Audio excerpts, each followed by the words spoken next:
Australia সফরের ODI দলে জায়গা পেলেও নেতৃত্ব হারালেন রোহিত শর্মা।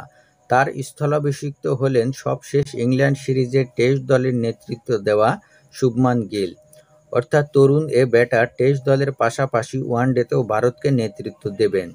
অক্টোবর-নভেম্বরের অস্ট্রেলিয়া সফরকে সামনে রেখে আজ ওডিআই ও টি-টোয়েন্টি স্কোয়াড ঘোষণা করেছে ভারতীয় cricket control board BCCI. Rohit শর্মার সঙ্গে ১৫ সদস্যের ওডিআই দলে ফিরেছেন বিরাট কোহলিও। আগামী ১৯শে অক্টোবর থেকে অস্ট্রেলিয়ায় ৫০ ওভারের লড়াইয়ে নামবে ভারত। সিরিজের বাকি দুই ম্যাচ ২৩ ও ২৫ অক্টোবর। আর ২৯শে অক্টোবর থেকে শুরু হবে ৩ ম্যাচের টি-টোয়েন্টি সিরিজ। ভারতীয় টি-টোয়েন্টি দলের নেতৃত্ব দেবেন সদ্য এশিয়া কাপ বিজয়ী অধিনায়ক সূর্যা কুমার যাদব।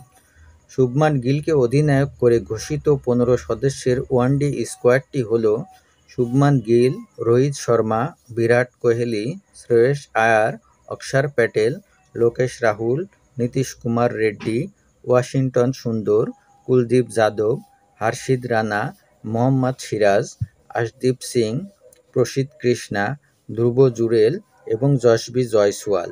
অন্যদিকে সূর্যা কুমার যাদবের নেতৃত্বে টি-টোয়েন্টির স্কোয়াডটি হল সূর্যা কুমার যাদব, অভিষেক শর্মা, শুভমান গিল, তিলক বর্মা, নীতিশ কুমার রেড্ডি, অক্ষর প্যাটেল, জিতেশ শর্মা, বরুণ চক্রবর্তী, জসপ্রীত বুমরা, আশদীপ সিং, কুলদীপ যাদব, হর্ষিত রানা, সঞ্জু স্যামসন, রিঙ্কু সিং, শিবম দুবে এবং ওয়াশিংটন সুন্দর।